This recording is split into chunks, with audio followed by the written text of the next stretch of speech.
Hey friend, Roger Christopherson here with another first listen review. Like I said on the previous review there I did, in case nobody listened to it, it's the Allman Brothers one I just talked about. Not a whole lot coming out this next 2 weeks. There's like barely anything released, like new at all. Friday, a lot of older bands releasing stuff from their catalogs and stuff, and box sets coming out a lot lately, but this past week not a whole lot of anything. And I just happened to see there's this band called the Hawklords. I've heard the name before, didn't really know much about them.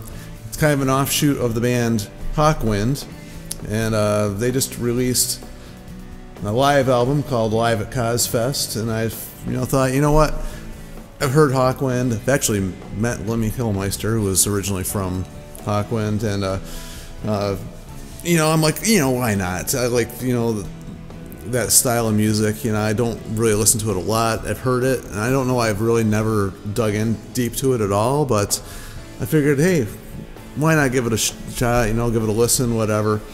And so, I grabbed it, and just got done listening to it today, actually, this afternoon, and it's interesting.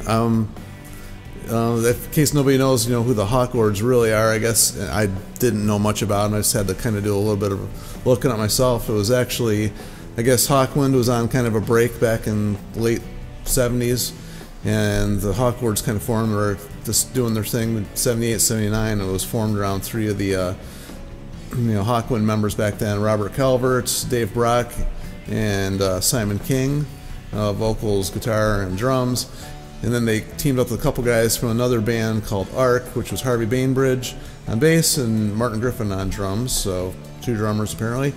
And another keyboardist from the band Pilot, which I know that band.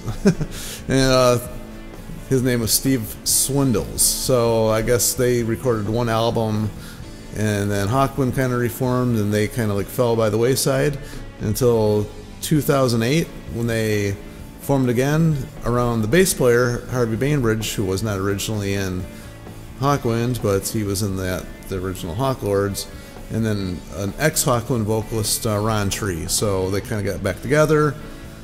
They added a couple more people to the fold, and they got drummer Dave Pierce and guitarist and keyboard player Jerry Richards, who are the 2 guys who are in the band right now on this recording. Like I said, vocalist Ron Tree there recorded some stuff with it, and another bassist, Tom Ashford. I don't know what's going on there, but anyway, and I guess they had a couple guest vocalists on a couple of their albums and whatever.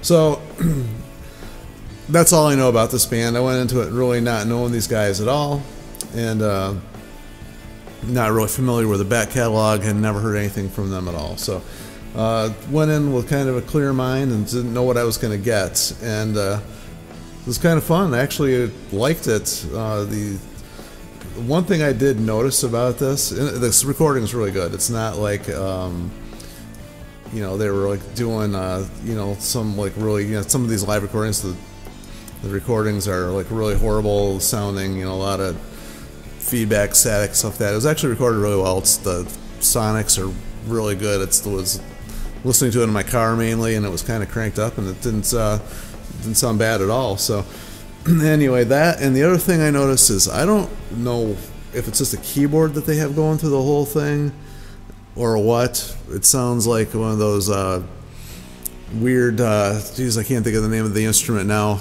I had it just a second ago, but you listen to like the Beach Boys, and the song Good Vibrations, and that weird instrument in the background that's playing the whole time. Theremin. There we go. Theremin is the word I was looking for. Yeah, same thing Jimmy Page used in like Whole Lotta Love, and it's just a weird sounding thing that it's hard to explain. It's like an instrument, but it's kind of just makes this weird UFO type sound, which I guess if they're labeled space rock, that makes perfect sense.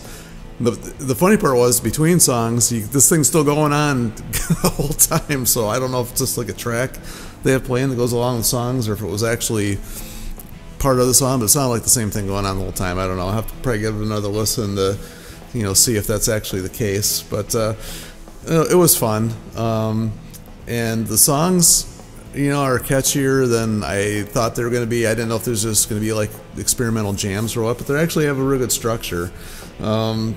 Generally speaking, it's the songs that came to mind that I've heard, like that, would be like, Journey to the Center of the Mind had that type of feel that these songs have. Ted Nugent's original band, the Amboy Dukes, and something along those lines, and makes me kind of want to go back and check out some of that earlier Hawkwind stuff.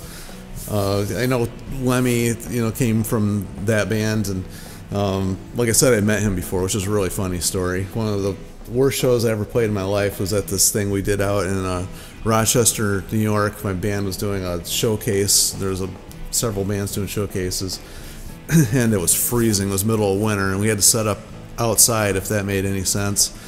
And I remember the band that was playing before us, the name was Main Attraction, and I remember they were doing backing tracks. And this is like back in, it had to be early 90s. I don't remember the exact year, but early 90s. And that's the first time I'd actually heard a band using backing tracks for their vocals. And I was like, man, what the heck? I'm kind of cheating out there, but, it sounded good. And then we get up there, and I'm like, oh, man, that band sounded great. We're going to get up there. It's freaking I'm freezing. I can barely move my fingers. And I look out in the audience. I see Don Dokken. I was like, holy, what the heck? And I just, freezing, pressure, and I did not play good at all. The things are going out of tune because they're warming up as you're playing. It was just a horrible mess. So we packed up. A couple of guys in the band were like, we need to go check out some other bands, need to unwind. That was terrible. So we walked to some other bar that was out there that was showcasing some bands, big club actually. And we walk in, and within the first couple minutes of walking in, there's Lemmy standing there with a couple amazingly looking females, and I was like, I don't care, that's Lemmy, I'm going to walk up and say hi anyway.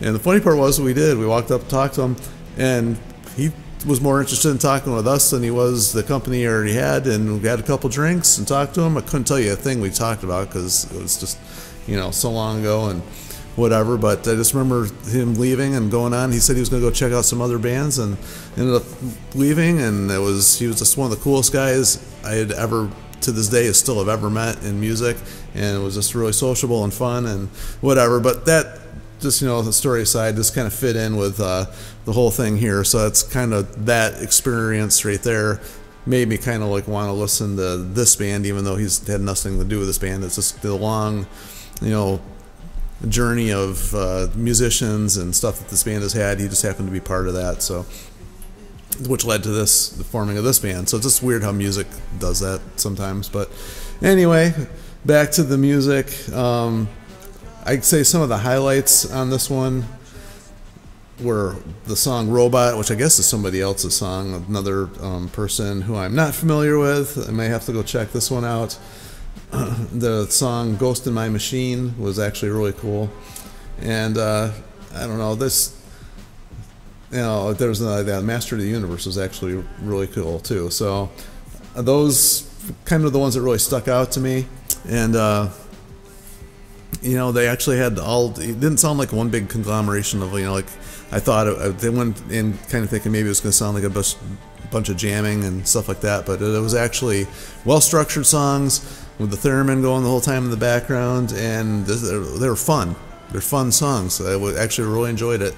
Makes me kind of wonder what else I've been missing. So I will probably be going back and checking out some of these, other bands and other Hawkwind albums, and I almost feel like maybe I've been missing out on space rock a little bit. So yeah, I definitely will be checking out some more stuff, and it's cool when I have that experience and it's actually good. And I'm glad that there wasn't a whole lot of stuff that came out this week, because I probably never would have listened to this, otherwise. So it's funny how things just work out sometimes. But anyway, anybody else out there, that has anything more they want to add, anything I'm forgetting to mention or just don't know, because like I said, this is not anything that I'm super familiar with. But there may be a lot of you out there that are also not familiar with the style of music, maybe want to check it out as well, and I would say give it a shot. Why not? It was actually really good. I liked it. So yeah, anyway, feel free to comment down below, subscribe, share, all that fun stuff, and talk to you guys in the next one. See ya.